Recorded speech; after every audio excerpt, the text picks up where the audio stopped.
Spoiler warning, this video will contain One Piece and Naruto spoilers.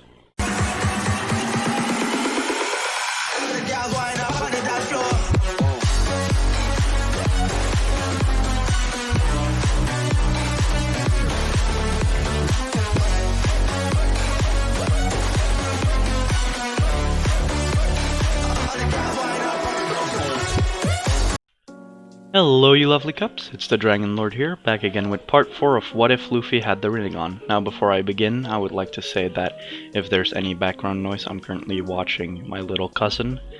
He was gonna be quiet if I got him some ice cream. Now,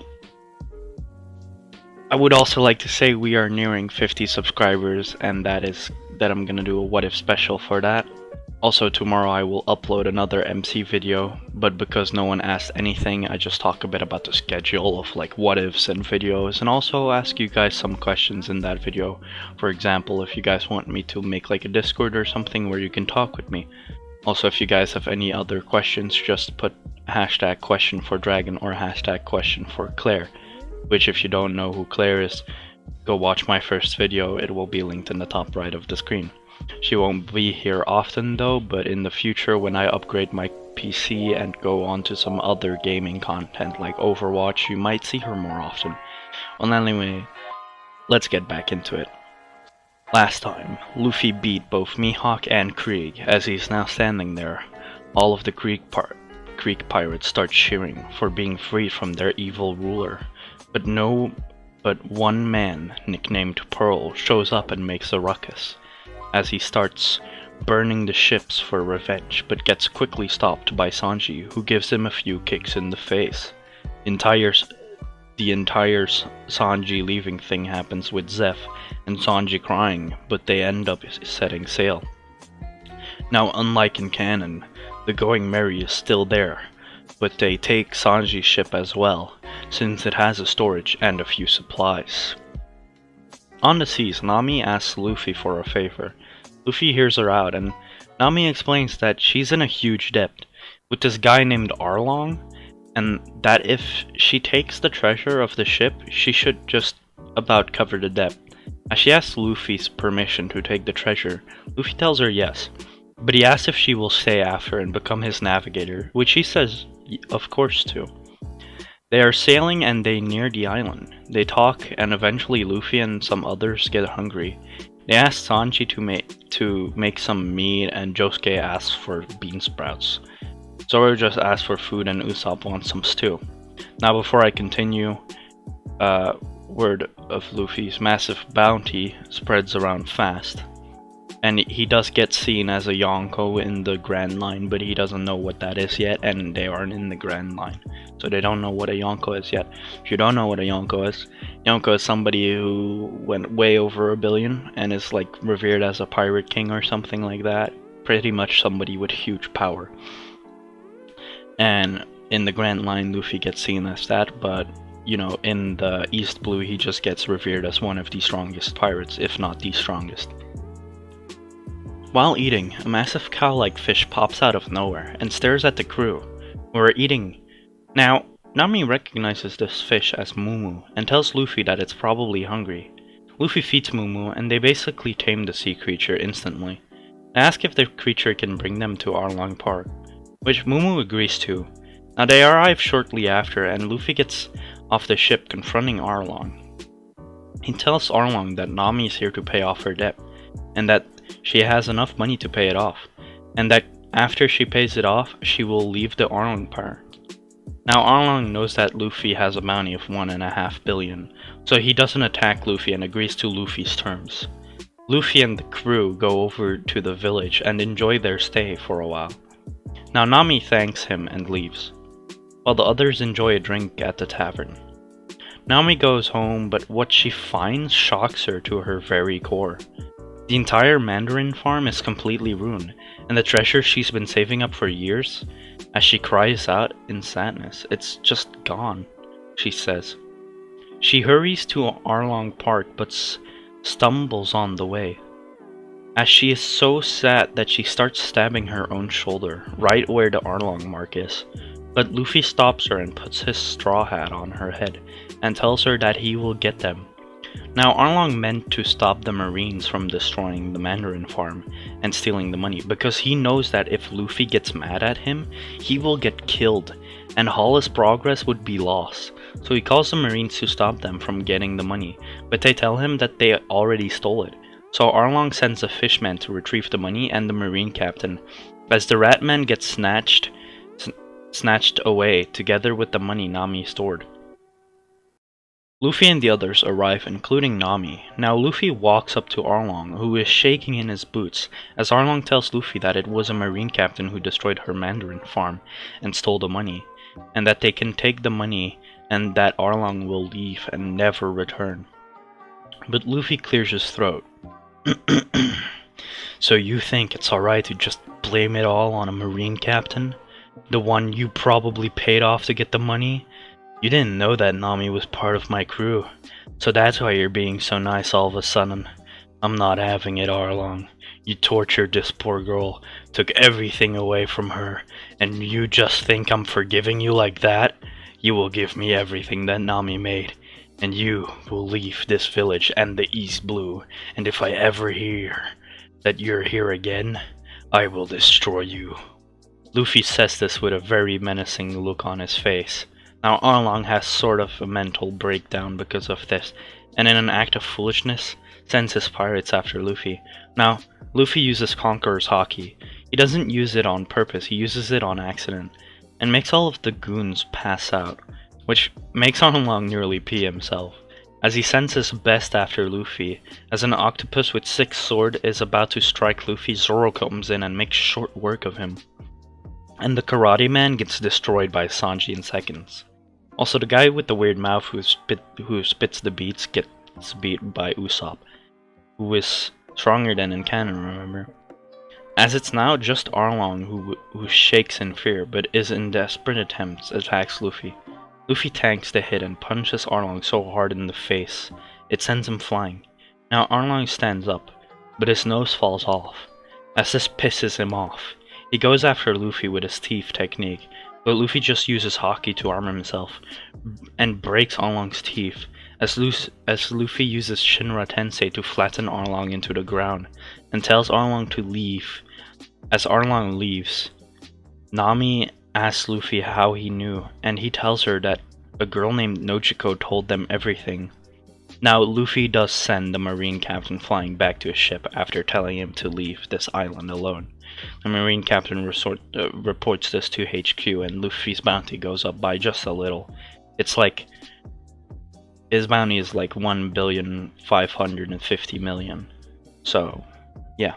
Now Nami says goodbye to Nojiko and the others, and they leave, but Nami gets to keep all her treasure that she collected over the years and her maps, but she burns the maps, saying that she wants to remake them. They leave about all of the money as they are setting sail, but Nami isn't saying goodbye to anyone as she passes by everyone. As she's standing on the ship, all of a sudden she reveals that she stole all of their wallets as they set sail, but get yelled at after the villagers. A few days go by and they arrive at Logue Town. They split up, and Luffy wanting to go see the execution platform, of course, Zoro wanting to buy 2 new swords because his old ones broke fighting Mihawk, and Nami just looks around. Sanji goes on a lady hunt, and Usopp goes to look for trinkets. Luffy meets Smoker, who he asks where the execution platform is. Smoker, not knowing Luffy's face, tells him to follow the smoke. Zoro accidentally breaks a girl's glasses and has to work as a cleaner to pay off the glasses. But Sanji finds a beautiful girl, this girl being Alvida, but he doesn't know. Luffy starts climbing the execution platform, but gets interrupted by Smoker, who figured out Luffy's identity. Smoker tells him that if he wants to enter the Grand Line, he will have to beat him. Luffy accepts and beats Smoker easily. Meanwhile, Zoro beats up some marines and is currently looking to buy a sword. But the female marine that Zoro broke the glasses from comes up and helps him while he is looking through the barrel of 50,000 swords. 50,000 worth, like not 50,000 swords, but alright. He finds a legendary sword, Kitetsu the Third, but the shopkeeper tells him that he can't sell it since it's cursed, but Zoro throws it up while holding his arm out, basically trying to let it cut him. But it doesn't cut Zoro, who then takes the sword. The shopkeeper is astounded and gives Zoro another very strong sword called the Ryu Wazumono Wabashiri, and he gives Zoro both swords for free. Meanwhile, Smoker wakes up with Tashigi asking him if he's okay. Smoker explains what happens as he starts laughing. Meanwhile, Usopp encounters a little girl while shopping, as she buys the goggles that Usopp wanted to buy. Now, Usopp scares Daddy off, which is a famous bounty hunter, by the way. But being the flexer he is, he accidentally got himself in a duel. Now, Usopp is stronger than in canon, remember, and he's way stronger. And when they turn around, Usopp perfectly shoots 30 slingshot balls at Daddy's guns, making him unarmed, as Usopp shoots another one, making Daddy the father fall back.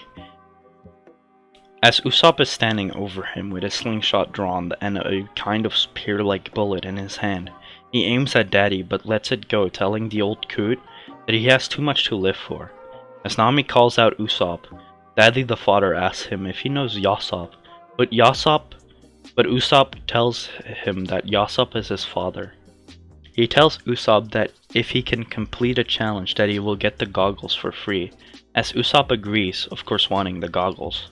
The challenge is the same as in canon, but instead of actually saying that's impossible, Usopp says, "Really?